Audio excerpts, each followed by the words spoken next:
Hello students, I welcome you all to your own channel Commerce ePathshala. I am your presenter Anupma Shukla. We are preparing for the UGC NET JRF examination paper 2. We were dealing with the business management portion.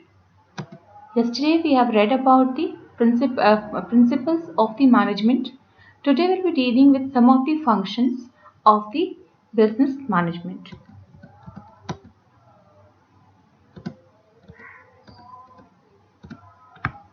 So, first one is planning. Before going with the planning, I should tell you something that हम वही portion deal करेंगे या हम वही चीज़ें discuss करेंगे जो कि इम्पॉर्टेंट है. ऐसा नहीं कि आपको प्लानिंग के फंक्शंस नहीं आते या आपको पूरा फंक्शन जो बिजनेस मैनेजमेंट का है वो नहीं आता, पर उसमें से जो इम्पॉर्टेंट है थोड़ा मैं वही डिस्कस करूँगी. ठीक है, तो आप बस वही आप ध्यान में रखिएगा और चीज़ों को थोड़े ध्यान से सुनिएगा. ठीक है, तो स्टार्ट करते हैं. फर्स्ट ऑफ ऑल प्लानिंग से जाएं सबसे पहले कि प्लानिंग के लिए प्लान क्या है. ठीक है, before starting with the planning we should know what is a plan. तो प्लान क्या है? Plan is a commitment. ठीक है, किसी पर्टिकुलर कोर्स ऑफ एक्शन को which is needs to be achieved. यानी कोई चीज़ अचीव करने के लिए हमने कोई प्लान ऑफ एक्शन बनाया है and that plan of action और that way of that is which we believe that commitment to the action, plan of action is your plan. Planning क्या है? Planning involves the determination of future course of action. That is, for that particular plan of action what we have decided for achieving that particular goal, what are the steps we'll be taking in the future. यानी जब हम future की बात करते हैं, future में कौन कौन से ऐसे स्टेप्स होंगे या हमारा प्लान ऑफ हमारा जो क्या कहते हैं कोर्स ऑफ एक्शन होगा जिससे हम डिटरमाइन कर सकते हैं. प्लानिंग से हमें what, why, how, when of action का आंसर मिल जाता है. ठीक है, हम उसमें क्या क्या प्लान आउट करते हैं किसी चीज़ का, व्हाई हम क्यों कर रहे हैं, then what, how and when of the action. अब प्लानिंग की बात करें तो प्लानिंग भी आपका दो टाइप का है बेसिकली जो हम जानते हैं. स्ट्रेटेजिक प्लानिंग, बिजनेस प्लानिंग की बात हम यहाँ कर रहे हैं. तो स्ट्रेटेजिक प्लानिंग, सबसे पहले स्ट्रेटेजिक प्लानिंग क्या है कि आपका लॉन्ग टर्म के लिए होता है. यहाँ पे फ्यूचर की जब हम बात करते हैं तो फ्यूचर के लिए हम स्ट्रेटजीज बनाते हैं. ठीक है, आपका जो स्ट्रेटेजिक प्लानिंग होता है वो लॉन्ग टर्म प्लानिंग होता है एक तरह से. यहाँ पर हम स्ट्रेटजीज बनाते हैं फॉर द फ्यूचर. ठीक है, कि हम फ्यूचर में आने वाली चीज़ों से या फ्यूचर में होने वाली एक्शन से हम कैसे डील करेंगे. ठीक है, उसकी प्लानिंग करते हैं. या फ्यूचर में अगर आप गोल को अचीव करने में कौन कौन सी प्रॉब्लम आएगी हम फ्यूचर प्लानिंग कर चलते हैं कि मान लीजिए कुछ इन्वायरमेंट में चेंज होता है तो उसका इम्पैक्ट क्या होगा. ठीक है, this is your strategic planning and this is for the long duration. ठीक है, ऑपरेशनल प्लानिंग आपका जो होता है एक तरह से टैक्टिकल प्लान कह सकते हैं. ये एक शॉर्ट टर्म प्लान होता है जो आपके करंट जो प्रॉब्लम्स है या जो करंट आपका ऑपरेशन वर्क चल रहा है उसके लिए जो प्लानिंग करते हैं that is your operational planning. ठीक है, now coming to the steps of planning which is very important. Steps of planning आपको बहुत इंपॉर्टेंट है. ठीक है, तो एक बार हम रीड आउट कर देते हैं, आप अपने से एक बार रिवाइज भी करिएगा और चीज़ों को दिमाग में रखने की कोशिश करिएगा. सबसे पहले क्या करते हैं, किसी चीज़ को प्लान करने के लिए सबसे पहले हम अपॉर्चुनिटीज़ का परसेप्शन करते हैं. यानी सबसे पहले क्या होता है, परसेप्शन ऑफ अपॉर्चुनिटीज़ की क्या अपॉर्चुनिटी अवेलेबल है उसको हम परसीव करते हैं. देन एस्टैब्लिशमेंट ऑफ ऑब्जेक्टिव, उस अपॉर्चुनिटीज़ के हिसाब से हम अपने ऑब्जेक्टिव्स को सेट करते हैं.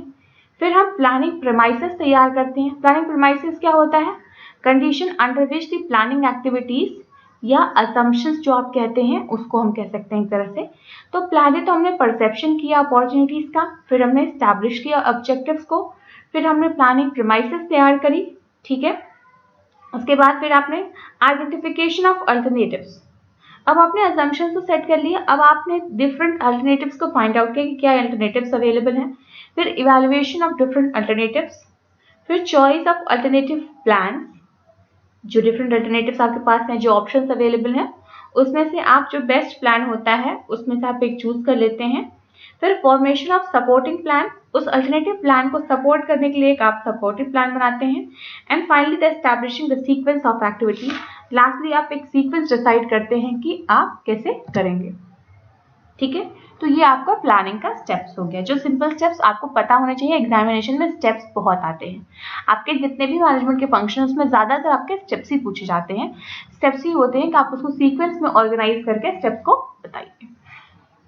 Now coming to the management by objective, जिसको हम MBO के नाम से जानते हैं। MBO भी आपको बहुत इंपॉर्टेंट टॉपिक है जो कि एग्जाम में आता है, ठीक है। और MBO एक तरह से आपका प्लानिंग का ही पार्ट है, इसीलिए इसमें यहाँ पढ़ रहे हैं। आपका जो मैनेजमेंट बाय ऑब्जेक्टिव है या MBO है, इसको किसने कॉइन किया था? इसको पीटर ड्रकर ने दिया था। पीटर ड्रकर, इन्होंने 1954 में इनकी एक बुक आई थी प्रिंसिपल ऑफ मैनेजमेंट, उसी में इन्होंने management by MBO bye objective का नाम दिया, यानी MBO का जो कंसेप्ट था उसे में दिया था, ठीक है। तो आप इनकी बुक का नाम याद रखिए और ईयर भी याद रखिए, क्योंकि ये क्वेश्चंस में आता है कभी कभी। बुक का नाम दे देगा, राइटर से मैच करना होता है, या कभी कभी देता राइटर दे देते हैं, या बुक दे दिया, बुक का ईयर मैच करना होता है। तो ये बहुत इंपॉर्टेंट क्वेश्चन होता है इसमें से। तो MBO का कंसेप्ट किसने दिया था? पीटर ड्रकर ने। कब दिया था? 1954 में। किस में दिया था? एक बुक में दिया था जो थी प्रिंसिपल ऑफ मैनेजमेंट, ठीक है। चलिए अब आते हैं MBO का कंसेप्ट क्या है। सबसे पहले इसका मीनिंग जान ले।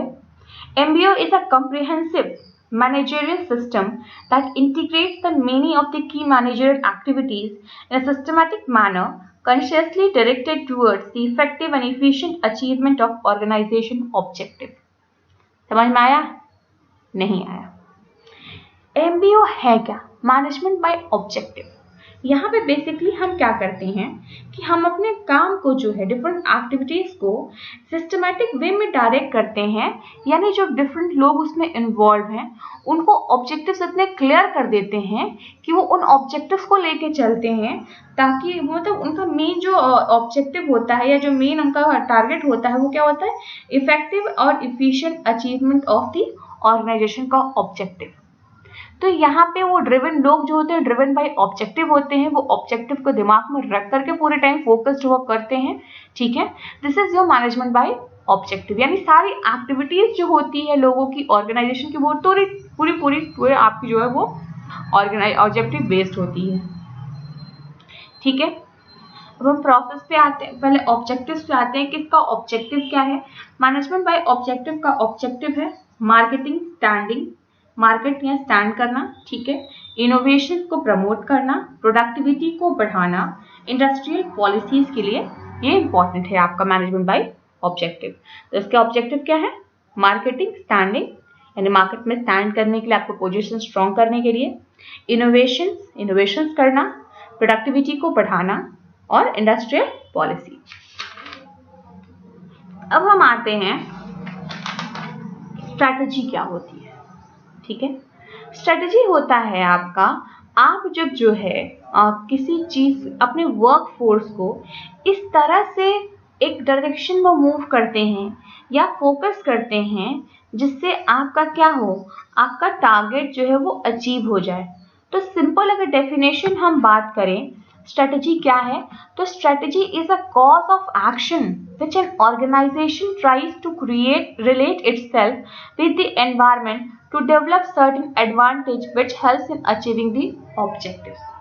स्ट्रेटजी आपका एक आर्ट है जिसके थ्रू हम क्या करते हैं, जिसके थ्रू हम अपने वर्क फोर्स को एनवायरमेंट के चैलेंज को एक्सेप्ट करते हुए, उससे डील करते हुए, उसका फायदा लेते हुए ऑब्जेक्टिव्स को अचीव करते हैं। ये आपका स्ट्रेटजी होता है। एक स्ट्रेटजी कैसे बनती है उसका प्रोसेस भी इंपॉर्टेंट है, ठीक है। यह क्वेश्चन भी आया हुआ है आपका। So what are the steps involve in a strategy, ठीक है। तो पहला है स्ट्रेटजी बनाने का process, organisation mission and objective. सबसे पहले हम ऑर्गेनाइजेशन का मिशन और ऑब्जेक्टिव सेट करेंगे या जानेंगे, फिर एनवायरनमेंट का एनालिसिस करेंगे, ठीक है। एनवायरनमेंट का क्या करेंगे? एनालिसिस, क्योंकि हमको यहाँ एनवायरनमेंट का ही फायदा लेना है, एनवायरनमेंट का ही एडवांटेज लेना है फ्यूचर में, ठीक है। कॉर्पोरेट एनालिसिस, फिर ऑर्गेनाइजेशन का एनालिसिस करेंगे, फिर आइडेंटिफिकेशन ऑफ अल्टरनेटिव्स की डिफरेंट अल्टरनेटिव या डिफरेंट स्ट्रेटजीज क्या है आपके पास, फिर उसमें से बेस्ट स्ट्रेटजी कौन सी है और उसको इम्प्लीमेंट कर देंगे, ठीक है। ये आपका स्ट्रेटजी का प्रोसेस हो गया। तो आप अपने मतलब चीज़ों को बड़े क्लियरली रखिए। यहाँ पे स्ट्रैटेजी मतलब बेसिकली होता है कि एनवायरनमेंट में होने वाली चेंजेस को, उसका या फिर एनवायरनमेंट में जो आप डायनामिक है आपका एनवायरनमेंट, उसका एडवांटेज लेते हुए हमें क्या करना है, अपने गोल्स को अचीव करना है। डिफरेंट स्ट्रैटेजीज, फ्यूचर प्लान बनाते हैं जिसके थ्रू हम क्या करें, उस ऑब्जेक्टिव को अटेन कर पाएँ, ठीक है। अब हम आते हैं कुछ इंपॉर्टेंट टर्मिनोलॉजीज हैं जिसको जानना बहुत इंपॉर्टेंट है, क्योंकि इसका मैचिंग में आ जाता है। ठीक है, एक साइड इसका डेफिनेशन दिया होगा या इसके बारे में दिया होगा, दूसरी साइड ये वर्ड्स दिए होंगे और आपको मैच करना होता है। अक्सर ये क्वेश्चन आ जाते हैं, तो कभी कभी ये सब कॉमन ही लगते हैं आपका, procedure, policy, method, rule, project. चलिए इनको पढ़ते हैं कि इनका डिफरेंस क्या है। प्रोसीजर क्या है? प्रोसीजर आपका क्रोनोलॉजिकल सीक्वेंस ऑफ एक्शन है। क्या है? क्रोनोलॉजिकल सीक्वेंस ऑफ एक्शन है फॉर अचीविंग एन ऑब्जेक्टिव। किसी भी ऑब्जेक्टिव को अचीव करने के लिए जो सीक्वेंस्ड होना चाहिए। क्रोनोलॉजिकल यानी एक के बाद एक, यानी पहला होगा तब दूसरा होगा तब तीसरा होगा, एक सीक्वेंस में। तो जब भी प्रोसीजर का आए, प्रोसीजर से आपको मैच करना हो डेफिनेशन या उसका पूछे, तो आप हमेशा दिमाग रखिए प्रोसीजर यानी क्रोनोलॉजिकल सीक्वेंस ऑफ एक्शंस। ठीक है, क्या होता है procedure? Chronological sequence of action for achieving an objective. Then आता है पॉलिसी। अब पॉलिसी क्या होती है? पॉलिसी आपका एक गाइडेंस होता है। ठीक है, आपका जो ऑर्गेनाइजेशन है या जो मैनेजमेंट काम करता है या जो मैनेजर सोचता है, वो किसके थ्रू करता है, उसकी सोच को गाइड कौन करता है? कि पॉलिसी होती है। ठीक है, तो policy provides a guidance for the managerial thinking as well as action. यानी पॉलिसी का एक तरह से देखा जाए तो आपके सोच यानी थिंकिंग और आपके एक्शन को गाइड करने वाला, गाइडेंस का काम होता है पॉलिसी। ठीक है, policy is nothing but a guide to a manager. What is it? A guide to a manager. Method क्या है? Method is the one of the step of procedure. Method क्या है? One of the step of a procedure. हमने कहा procedure क्या है? Procedure आपका chronological order of action है, क्रोनोलॉजिकल सीक्वेंस ऑफ एक्शन है। ठीक है, उसी एक्शन का जो पहला स्टेप आप लेंगे या पहला एक्शन जो आप ले रहे हैं, दैट इज योर मेथड। ठीक है, रूल क्या है? Rule is a prescribed guide for conduct or action or a definite action. यानी रूल होता है आपका जो मैनेजर है उसके कंडक्ट। यहाँ पॉलिसी की बात करें तो पॉलिसी आपका आपके एक्शंस और आपकी थिंकिंग, जो मैनेजरियल थिंकिंग है उसके लिए गाइडेंस है, बट रूल आपके मैनेजर के लिए गाइड है। क्या है? रूल आपके मैनेजर के कंडक्ट के लिए और उसके एक्शन के लिए गाइड है। ठीक है, पॉलिसी किसके लिए है? ऑर्गेनाइजेशन प्लानिंग के लिए, ऑर्गेनाइजेशन थिंकिंग के लिए, ऑर्गेनाइजेशन एक्शंस के लिए, बट रूल आपका मैनेजर के लिए है। ठीक, दोनों में डिफरेंस याद रखिएगा। प्रोजेक्ट क्या है? Project is a type of plan और a scheme for investing resources which can be analysed and appraised reasonably and independently. ठीक है, ये तो इसमें दिया है। तो अगर सिंपल टर्म्स में हम समझे तो प्रोजेक्ट क्या है? प्रोजेक्ट एक प्लान है, ठीक है, जिसका एक फिक्स स्टार्ट और एक फिक्स एंड होता है। ठीक है, और उसका जो रिसोर्सेज है वो लिमिटेड होता है, एनालाइज्ड होता है, उसमें इन्वेस्ट करना होता है, हमें उस रिसोर्सेज को प्रॉपर यूटिलाइज करना होता है। हमारे पास वो लिमिटेड रिसोर्सेज ही होती हैं। ठीक है, तो प्रोजेक्ट एक आपका एक प्लान है जिसका एक फिक्स स्टार्ट और एंड होता है। ठीक है, विद अ गोल। फिर बजट क्या है? बजट क्या है भाई? बजट आपका एक तरह से एक एक्सपेक्टेड आपका कहते हैं एस्टिमेटेड है, एक्सपेक्टेड जो है आपका रिजल्ट है जो आप चाहते हो फ्यूचर में। ठीक है, तो सिंपल टर्म्स में क्या है? Budget is a kind of single use plan. क्या है? Single use plan of expected result expressed in numerical terms. यानी बजट, जब गवर्नमेंट का बजट आता है, आप देखिए उसमें सबसे पहले एस्टिमेशन ही तो होता है। गवर्नमेंट कहता है इतना इतना हम खर्चा करेंगे इस सेक्टर में, इतना इसको इस सेक्टर को अलॉट कर रहे हैं, इतना इस सेक्टर को, वो अलॉट करते हैं, बट साल भर में कितना होता है वो तो बाद में पता चलता है ना। पर अलॉटमेंट यानी बजट एक एस्टिमेशन ही होता है आपका, एक वो अच्छा एक बार जो बजट बन गया वही हर बार रिपीट नहीं हो जाता है। ठीक है, हर बार नया बजट बनता है। तो बजट क्या आपका सिंगल यूज प्लान है, ठीक है, जो कि आपका न्यूमेरिकल टर्म्स में एक्सप्रेस्ड होता है, उसका जो आपका एस्टिमेट्स होता है। ठीक है, तो ये टर्मिनोलॉजी बड़े ध्यान से रखिएगा। जो टर्मिनोलॉजी है इसमें से आपका जो है आ जाता है। ठीक है, जिसको भी मैच करने के लिए आता है, कभी डिफरेंशिएट करने के लिए आता है, कभी सेंटेंस फॉर्म में क्वेश्चन आ जाता है।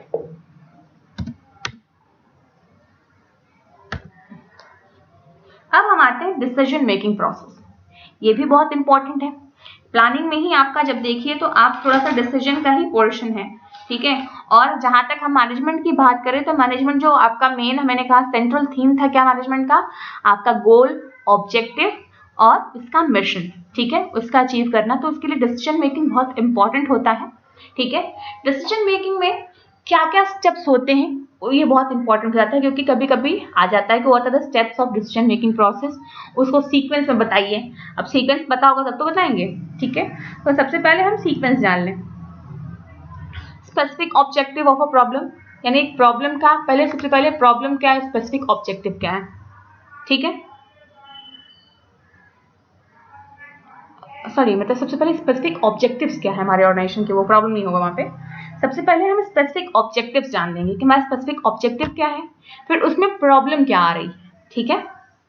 यहाँ पे क्या स्पेसिफिक ऑब्जेक्टिव जो बात होगी वो आपके ऑर्गेनाइजेशन की बात होगी, या प्रॉब्लम की बात नहीं होगी। आपके स्पेसिफिक ऑब्जेक्टिव्स क्या है जो स्पेसिफाइड है पर्टिकुलर चीज के लिए, डिसीजन जिसका लेना है आपको, फिर उस डिसीजन लेने में क्या प्रॉब्लम्स आ रही हैं। सबसे पहले आप प्रॉब्लम्स को फाइंड आउट करेंगे, ठीक है। फिर प्रॉब्लम्स के अल्टरनेटिव्स को ढूंढेंगे, डिफरेंट अल्टरनेटिव्स क्या अवेलेबल है उस प्रॉब्लम्स को सॉल्व करने के लिए। फिर हम इवॉल्वेट करेंगे डिफरेंट अल्टरनेटिव्स से कौन सा वाला बेस्ट है, जो कि चीप भी है, बेस्ट भी है, इफेक्टिव भी है, एफिशिएंट भी है। जो बेस्ट वाला होगा उसको हम चूज करेंगे। लास्टली हम चूज ऑफ अल्टरनेटिव करते हैं, फिर उस अल्टरनेटिव का हम एक्शन में यानी डिसीजन ले लेते हैं हम यहाँ फाइनली उस अल्टरनेटिव को लेकर के।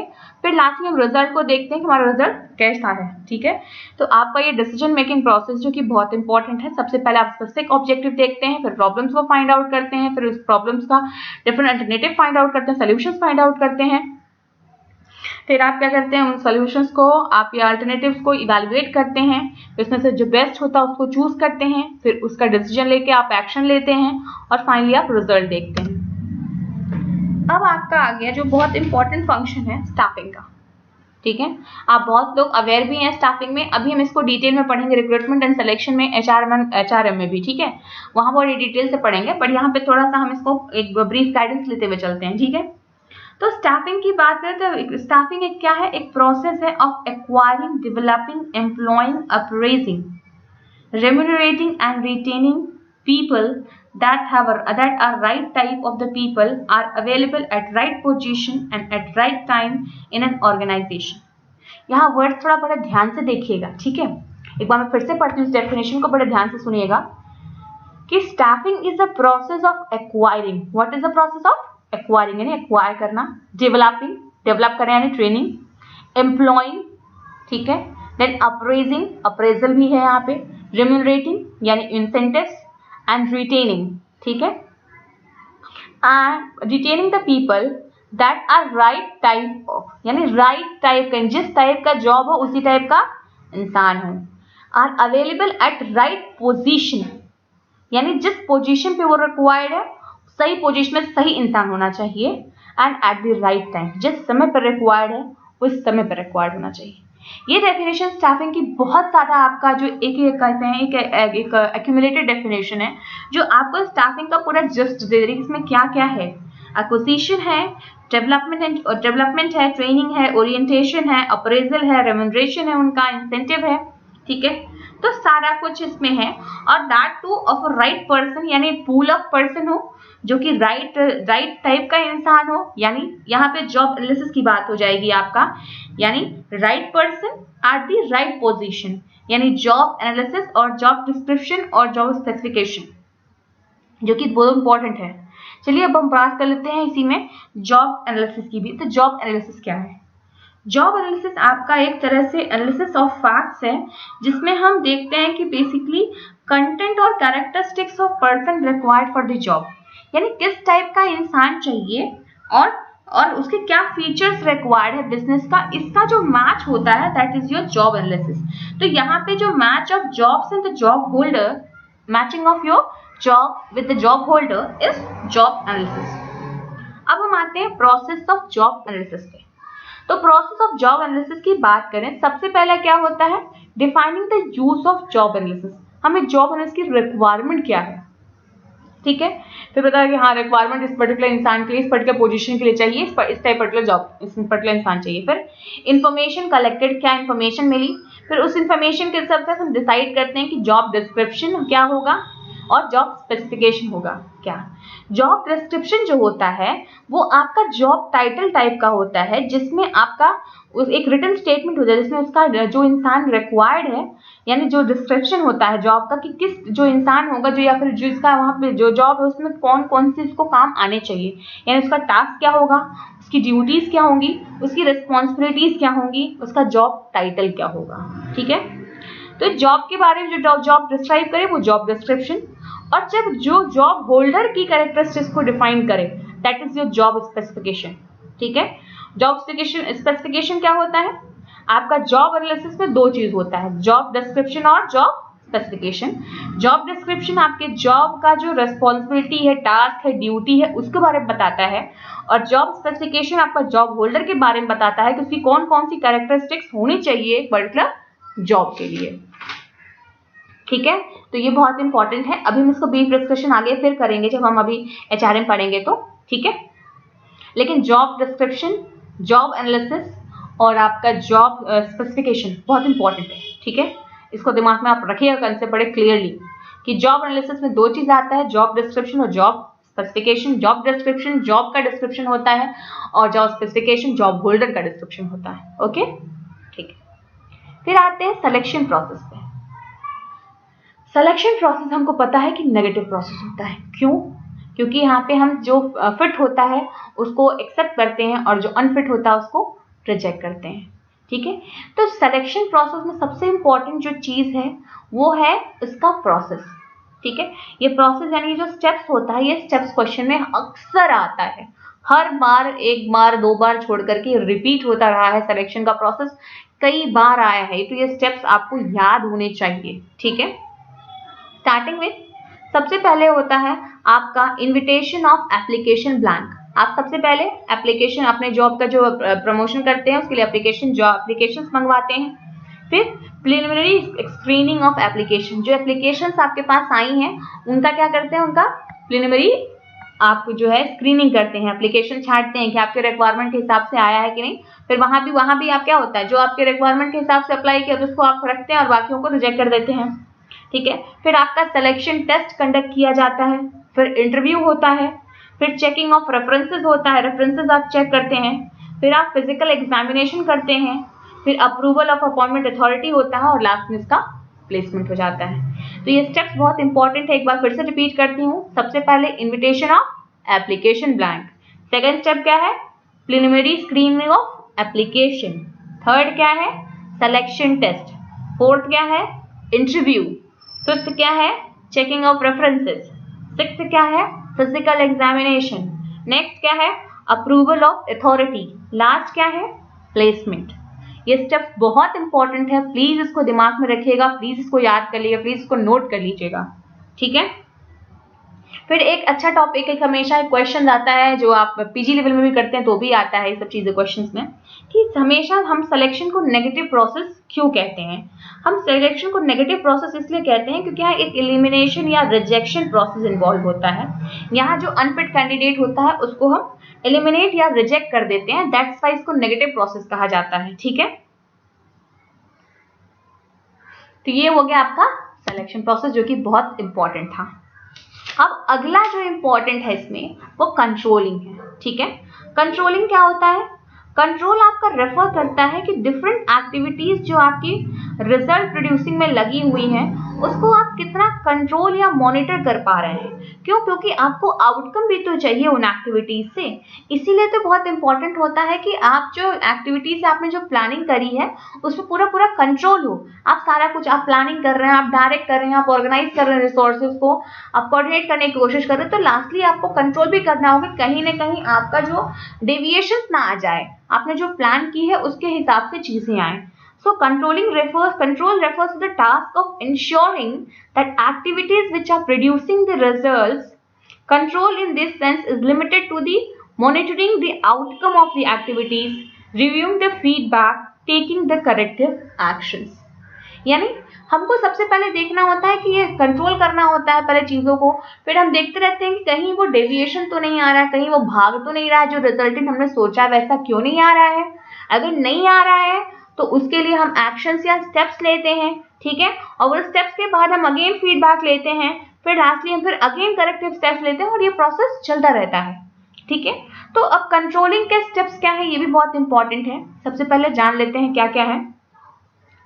स्टैब्लिशमेंट ऑफ कंट्रोल स्टैंडर्ड, सबसे पहले हम एक स्टैंडर्ड सेट करते हैं, ठीक है। कंट्रोल स्टैंडर्ड आपका सेट होगा, फिर अपना जो एक तो स्टैंडर्ड सेट हो चुका है जो पहले से पता है हमको, फिर हम अपना परफॉर्मेंस मेजर करते हैं कि अच्छा हमारा क्या परफॉर्मेंस एक्चुअली अभी चल रहा है। फिर हम उसको कंपेयर करते हैं कि कितना हमारा जो एक्चुअल है वो स्टैंडर्ड से डिफर कर रहा है, क्या डेविएशंस आ रही हैं। फिर ये डेविएशंस हम फाइंड आउट करने की कोशिश करते हैं कंपैरिजन के बाद। फिर हम उस डेविएशंस के लिए क्या करते हैं, करेक्टिव एक्शन प्लान सोचते हैं कि हम क्या करें उस डेविएशन को कंट्रोल करने के लिए, सही करने के लिए। फिर लास्टली हम उसको इम्प्लीमेंट करते हैं और फिर हम देखते हैं कि डिजायर्ड परफॉर्मेंस आया कि नहीं आया, ठीक है। तो आपका कंट्रोलिंग का स्टेप्स भी पूछता है बहुत ज़्यादा। तो सबसे पहले कंट्रोलिंग में क्या करते हैं, हम एक स्टैंडर्ड सेट करते हैं, फिर अपना एक्चुअल परफॉर्मेंस मेजर करते हैं, फिर स्टैंडर्ड और एक्चुअल को कंपेयर करते हैं, फिर हम उस डेविएशंस को फाइंड आउट करते हैं, डेविएशन के लिए करेक्टिव एक्शन प्लान सोचते हैं, उसको इम्प्लीमेंट करते हैं और डिजायर्ड परफॉर्मेंस पाते हैं, ठीक है। इसमें आपका गैनेट चार्ट आपका जो हेनरी गैनेट ने दिया था, जो कि आप लोगों ने प्रोजेक्ट मैनेजमेंट में पढ़ा है, वो बहुत मदद करता है कंट्रोलिंग में। आपका PERT programme evaluation and review technique भी बहुत हेल्प करती है। CPM यानी क्रिटिकल पाथ मेथड, वो भी बहुत इंपॉर्टेंट है। आपका पता है कि गैनेट चार्ट किसने डिजाइन किया था, हेनरी गैनेट ने। ये क्या है, series of inter related derivative plans होता है, ठीक है। फिर आपका प्रोग्राम इवैल्यूएशन टेक्निक, जहाँ पे हम डिफरेंट प्रोग्राम्स को इवैल्यूएट करते हैं, इसको किसने डेवलप किया था, इसको US नेवी ने 1958 में डेवलप किया था। ईयर जरूर याद रखिएगा किसने किया है, ये भी याद रखिएगा कि US नेवी ने 1958 में PERT प्रोग्राम इवैल्यूएशन टेक्निक का डिजाइन किया। उसी समय जब यहाँ 1958 में जब US नेवी ने ये किया जो है आपका programme evaluation technique find out किया, उसी समय जो है इंजीनियर्स ऑफ USA के इंजीनियर्स ने, डुओ पॉइंट कंपनी के जो इंजीनियर थे, इन्होंने क्रिटिकल पाथ मेथड को डिजाइन किया, ठीक है। तो ये आपके कंट्रोल मेजर्स हैं। CPM और जो है आपका इसका यूज क्या होता है, ये आपका टाइम और जो ड्यूरेशन ऑफ एक्टिविटीज है उनको कंट्रोल करने के लिए होता है। ये बोथ आपका PERT और CPM, ठीक है, दोनों का यूज होता है to minimise the total time, total cost और to minimise the ideal resources, ठीक है। तो ये तीनों कंट्रोल के मेथड आपको पता होना चाहिए। CPM और PERT के बारे में आपको पता होना चाहिए कि कब इन्हें निकला गया, 1958 में दोनों डेवलप किया गया। PERT प्रोग्राम इवैल्यूएशन टेक्निक आपका जो था वो US नेवी ने बनाया था, और CPM जो था वो डुओ पॉइंट कंपनी USA ने डिजाइन किया था, ठीक है। तो ये आपका मैनेजमेंट का पोर्शन कंप्लीट होता है। अभी आपका इसमें थोड़ा बचा है मोटिवेशन और लीडरशिप, जो कि हम कल पढ़ेंगे डिटेल से, क्योंकि मोटिवेशन और लीडरशिप बहुत बड़ा टॉपिक है, ठीक है। तो आज का आपका काम क्या है कि आप जितना पढ़ाया गया उसको रिवाइज कर लीजिएगा, ठीक है। कल हम मोटिवेशन और लीडरशिप पढ़ाएंगे, उसके बाद फिर परसों हम HRM में चलेंगे। आप प्लीज मेरे वीडियोस को लाइक और शेयर करिए, और अगर आपको कोई क्वेश्चंस पूछना हो, कुछ आप कमेंट करना चाहते तो आप कमेंट भी करिए, ठीक है।